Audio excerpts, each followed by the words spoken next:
Hello everyone, welcome to the DS गुरुजी।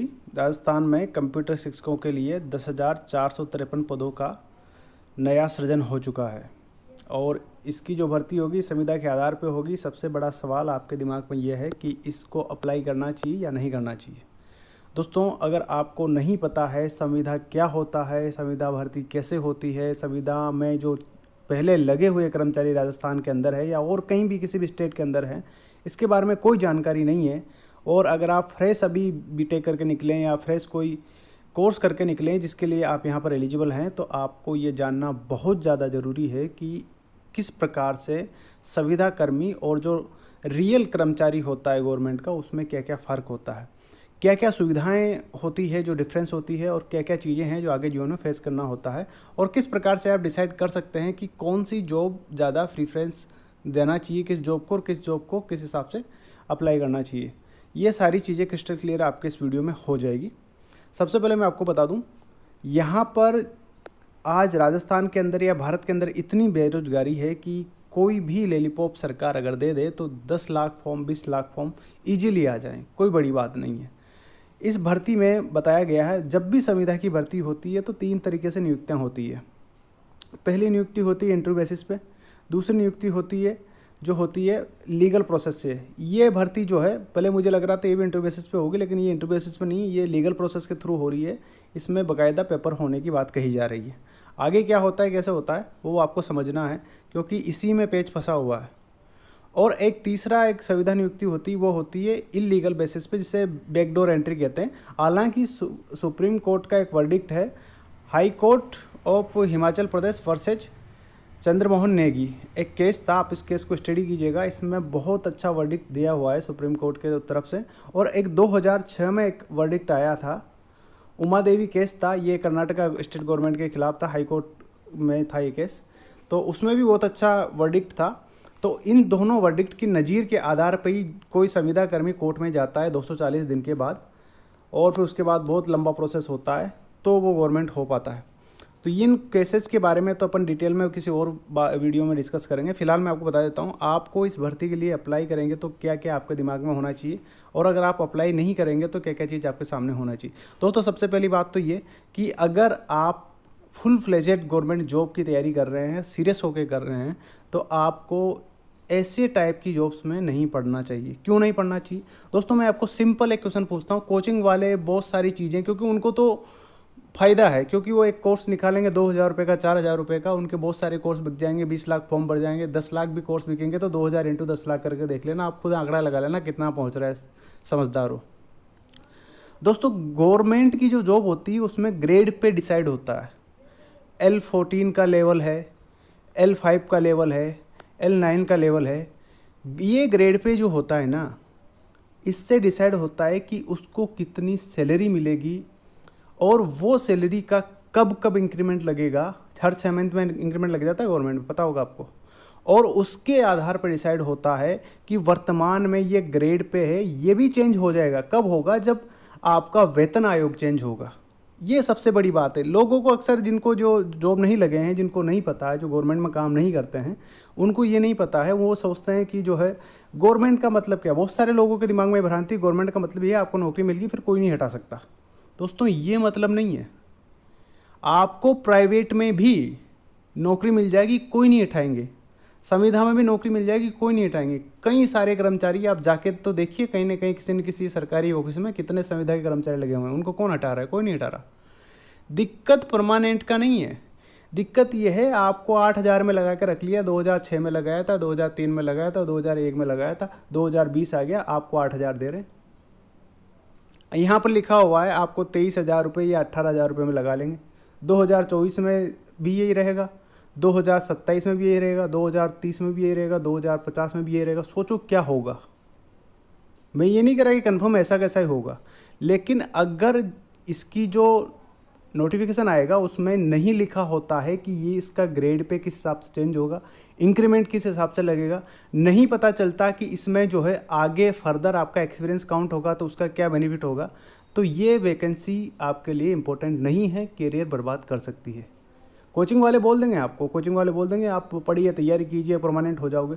दोस्तों, 2 supreme court के verdict बता रहा हूँ। 2006 का केस है, Uma Devi versus Government of Karnataka, high court से सुप्रीम कोर्ट तक गया। और चंद्रमोहन नेगी वर्सेज, ये हिमाचल गवर्नमेंट का केस है। दोनों केस को जाके पढ़ लीजिएगा, गवर्नमेंट हो जाते हैं बहुत सारे। भाई गवर्नमेंट करना तो बहुत आसान है, गवर्नमेंट के लिए कभी गवर्नमेंट को लगता है तो वैसे भी जितने पैरा टीचर थे गवर्नमेंट किए थे ना गवर्नमेंट ने। अगर गवर्नमेंट को गवर्नमेंट करना होता ना तो वैसे भी कर देती, लेकिन गवर्नमेंट को गवर्नमेंट करना होता तो भाइयों वो गवर्नमेंट की वैकेंसी नहीं करवा लेती क्या? वो क्यों ये करती संविदा वाला? थोड़ा समझिएगा, दिमाग लगाइएगा। तो अगर आपके पास और कोई चारा नहीं है और कोई आपको दिख नहीं रहा, आपको लग रहा है कि मैं कोई गवर्नमेंट जॉब नहीं लग पा रहा हूँ या कोई ज़्यादा दिक्कत आ रही है, बहुत जल्दी आपको कुछ करना है, तो आप इसके लिए आज अभी अप्लाई कर दें, मेरे को कोई दिक्कत नहीं है। लेकिन ये चीज़ें आप ध्यान रखें क्योंकि ये संविदा है। सबसे बड़ा दिक्कत ये होता है दोस्तों, एक स्कूल के अंदर जब पोस्ट आपकी क्या है, कंप्यूटर अनुदेशक की। कंप्यूटर अनुदेशक क्या, वो टीचर नहीं बना रहे आपको, वो अनुदेशक बना रहे, वरिष्ठ अनुदेशक बना रहे। बहुत दिमाग से खेला गया है, यानी कि कंप्यूटर के सारे कार्य, आपको पता है एक पत्ता नहीं हिलता आजकल किसी भी ऑफिस में बिना कंप्यूटर के। कोई छोटा सा भी लेटर आएगा डायरेक्ट आपको थमा देंगे, लो बनाइए इसकी सीट।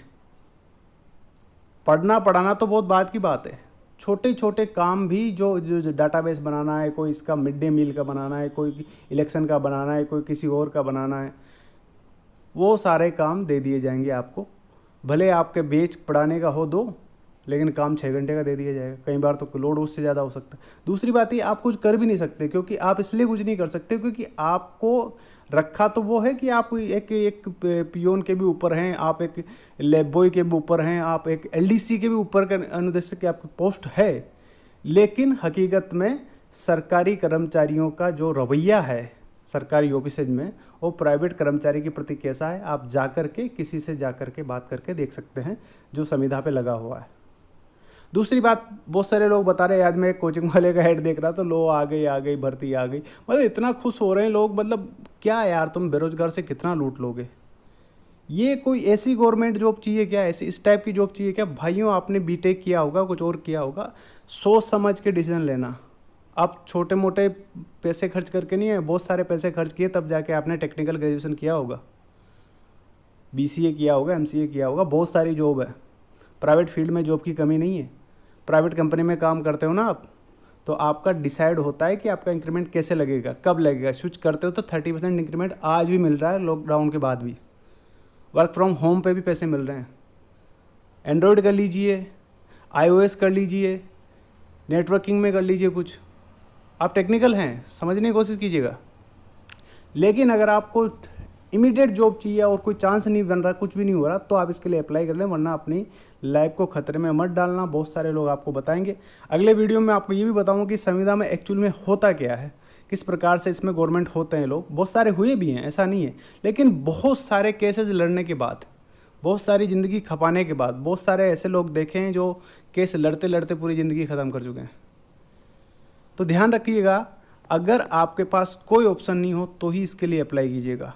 और एक महत्वपूर्ण बात ये, अगर आपको ये मेरी बातें समझ में नहीं आ रही हो तो नज़दीकी जो भी सरकारी ऑफिस है वहाँ जाइए और जाकर के पूछिए किसी सरकारी कर्मचारी से या किसी संविदा वाले कर्मचारी से, भाई उसकी क्या हालत है, वो बता देगा आपको सब कुछ, ठीक है ना। और सबसे पहली बात ये ज़रूर पता कर लेना, किसी से भी कर लेना, कि ये जो साहब ये 18,000 बताइए ये क्या है, क्या ये मानदेय है, क्या ये पैकेज है, क्या है ये? मतलब होगा ऐसे, अगर मान लो इसका कोई इंक्रीमेंट प्रोसेस नहीं देती गवर्नमेंट, या ये नहीं देती कि ये कब बढ़ेंगे। अभी तो आपको 18,000 दिख रहे हैं, 1 साल बाद लगेगा कि आपको इंक्रीमेंट तो लग ही नहीं रहा। आपके साथ जो गवर्नमेंट में काम कर रहा है वो तो उसके 2 साल में इंक्रीमेंट 4 बार लग जाएगा, और आपका एक बार भी एक नहीं लगेगा तो कैसा लगेगा? तो ये पता होना चाहिए कि कैसे इंक्रीमेंट इसका लगेगा। दूसरी बात, इसमें वर्क फोर्स कितना होगा। और तीसरा सबसे बड़ा काम, आपको ये भी ध्यान में रखना है, बहुत से लोग ये सोच लेते हैं यार एक बार जॉब तो लग जाए, स्कूल में तो कुछ काम होता नहीं, छुट्टियां मिल जाती होगी। ऐसा कुछ नहीं होता है, जॉब जो भी होती है, बाद में पढ़ने का टाइम मिले नहीं मिले, हो सकता है मिल जाए, नहीं मिले नहीं मिले। बहुत से लोग तो ऐसे भी हैं जो जॉब के साथ यूपीएससी भी निकाल लेते हैं। लेकिन सारी तरफ से देख करके सोच करके आपको अप्लाई करना चाहिए, न कि किसी कोचिंग वाले के कहने पर। और आप में बहुत सारी एबिलिटी है अभी भी, और जॉब्स भी है। जब ऐसी प्राइवेट टाइप की जॉब भी करनी है तो फुल फ्लेजेड बहुत सी MNC जिसमें नौकरी निकली हुई है, naukri.com पे जाइए, कहीं और जाइए, अरे स्ट्रगल करिए, मिल जाएगी। लेकिन ऐसे में नहीं कि गवर्नमेंट भी नहीं मिली, प्राइवेट भी नहीं मिली, ना तो गवर्नमेंट के रहे नहीं प्राइवेट के रहे। यह महत्वपूर्ण बात है। और जहाँ तक हो सके तो दबाव बनाइए कि इस भर्ती को गवर्नमेंट ही करवाए। और सबसे बड़ी बात वो मैं बताना भूल गया दोस्तों, होता क्या है, संविधा के अंदर भी दो तरीके से लेती है गवर्नमेंट। बहुत शातिर है गवर्नमेंट, कोई सी भी गवर्नमेंट, इस गवर्नमेंट की बात नहीं कर रहा, इंडियन गवर्नमेंट हो या कोई सी भी स्टेट गवर्नमेंट हो, दो तरीके से। एक में क्या करती है गवर्नमेंट, खुद नियुक्ति देती है। मतलब ये होती है कि गवर्नमेंट ऑफ राजस्थान खुद संविदा पे ले रही है। अगर ऐसे नियुक्ति देती है तो बेहतरीन होता है। उसके लिए फिर अगर आप कोर्ट में जाएंगे, कहीं जाएंगे, तो आपको एक मतलब आपकी दलील सुनी जाएगी कोर्ट के द्वारा।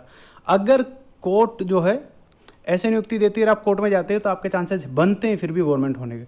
लेकिन अगर सरकार आपको ये बोलती है कि आपको ये थर्ड पार्टी है, इसका नाम है कुछ भी, कंपनी ले लीजिए, जैसे TCS ले लीजिए, इसके थ्रू नियुक्ति दे रही है, यानी कि सरकार किससे डील कर रही है, सरकार डील कर रही है TCS से, और आपकी नियुक्ति दिलवा रही है TCS में, और TCS से फिर एम्प्लॉय उठा रही है वो किसमें, गवर्नमेंट के स्कूल्स में। तो इस केस में अगर आप कोर्ट में भी जाएंगे ना तो फिर आपकी कोर्ट नहीं सुनेगा, क्योंकि इन दैट प्रेजेंट केस सरकार TCS से डील कर रही है।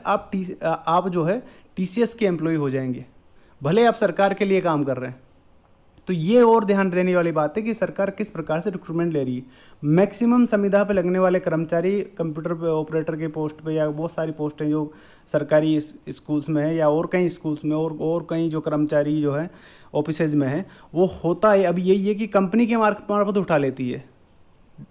अब जब कंपनी के मार्फत उठा लेती है तो फिर वो जो है जाकर के कोर्ट में भी कुछ नहीं कर पाते, क्योंकि आप कंपनी के कॉन्ट्रेक्चुअल एम्प्लॉय हो जाते हो, न कि सरकार के। तो ये भी देखने वाली बात होगी कि ये सरकार इसकी नियुक्ति कैसे देती है।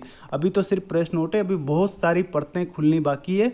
अगर फिर भी समझ में नहीं आए तो किसी वकील से मिल लेना, कोई जो ऐसा मामले देखता है उससे मिल लेना, उसके बाद अपने करियर का फैसला लेना। धन्यवाद।